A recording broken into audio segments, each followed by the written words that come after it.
जो घटनाक्रम हुआ था उसमें जो दुकान है उसके जो सेल्समैन है और वहाँ पे एक सेल्स गर्ल भी थी, उन लोगों के साथ ये घटना हो रही थी। उसी दौरान जो मृतक हैं, क्योंकि उनकी पत्नी सेल्स गर्ल है, तो वो आ रहे थे उनको ले जाने के लिए।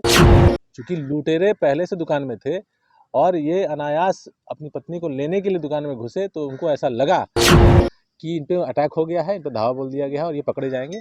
उसी दौरान गोली चला दी गई और उसमें उनकी हत्या हो गई। मौके पर ही उनकी मृत्यु हो गई थी। बाद में जो कार्रवाई हुई आप लोग के सामने है। कंकड़बाग थाना क्षेत्र के ज्वेलर्स और गर्दनीबाग थाना क्षेत्र के अनीशाबाद स्थित वैष्णवी ज्वेलर्स में लूट की घटना का पुलिस ने खुलासा किया है। इस मामले में पुलिस ने 3 आरोपियों को गिरफ्तार कर उसके पास से आर्टिफिशियल ज्वेलरी, सोने के गहने, 2 पिस्टल और 7 जिंदा कारतूस भी बरामद किए हैं। साथ ही पुलिस आरोपियों से एक बाइक भी जब्त की है। बदमाशों ने 18 दिसंबर को इस लूट की वारदात को अंजाम दिया। इस दौरान बदमाशों ने फायरिंग भी की थी। लूट के दौरान अपराधियों ने की युवक मनीष कुमार की गोली मारकर हत्या कर दी। हत्या एक कॉमर्शियल कॉम्प्लेक्स में चल रहे आर्टिफिशियल ज्वेलरी शॉप के अंदर की गई। आंखों के सामने हुई पति की हत्या से पत्नी बदहवास है। वारदात को अंजाम देने के बाद मौके पर अपराधी फरार हो गए। रविवार के दिन एक घटना घटी थी कंकड़बाग में, ओल्ड बाईपास पर एक ज्वेल काट करके फैशन ज्वेलरी की दुकान है और बाहर से देख के नॉर्मल ज्वेलरी दुकान की तरह ही लगती है।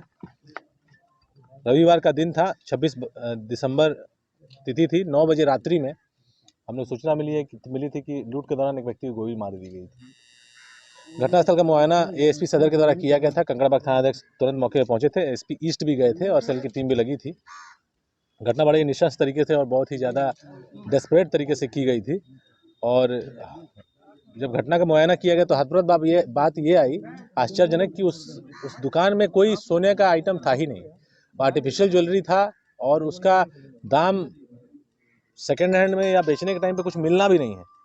इससे लगा कि ये जो अपराधी इसमें सम्मिलित हैं उनका होमवर्क भी बहुत कमज़ोर है और उनको जानकारी भी इस क्षेत्र की कम है, जिसकी वजह से उन लोगों ने ऐसी घटना कर दी। जो घटनाक्रम हुआ था उसमें घटना में जो दुकान है उसके जो सेल्समैन है और वहाँ पे एक सेल्स गर्ल भी थी, उन लोगों के साथ ये घटना हो रही थी। उसी दौरान जो मृतक हैं, क्योंकि उनकी पत्नी सेल्स गर्ल है, तो वो आ रहे थे उनको ले जाने के लिए। उनका रोज़ाना का ये टाइम टेबल था कि रात में 8:30-9 बजे के आसपास आते थे और वहाँ से उनको लेके जाते थे। चूँकि लुटेरे पहले से दुकान में थे और ये अनायास अपनी पत्नी को लेने के लिए दुकान में घुसे, तो उनको ऐसा लगा कि इन पे अटैक हो गया है, इन पे धावा बोल दिया गया है और ये पकड़े जाएंगे। उसी दौरान गोली चला दी गई और उसमें उनकी हत्या हो गई। मौके पर ही उनकी मृत्यु हो गई थी। बाद में जो कार्रवाई हुई आप लोग के सामने है। उस घटना का मुआयना किया गया और सीसीटीवी फुटेज को हम लोगों ने देखा तो एक पैटर्न निकल के आया था। कुछ दिन पहले अनीसाबाद गोलंबर पर भी एक दुकान है जो कि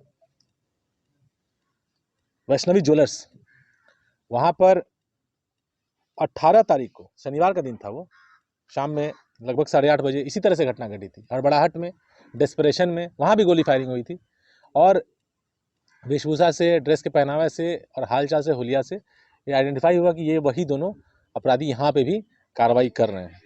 और अनुसंधान किया गया और टेक्निकली हम लोग देखें तो इस दोनों घटनाओं के बीच एक और घटना घटी थी।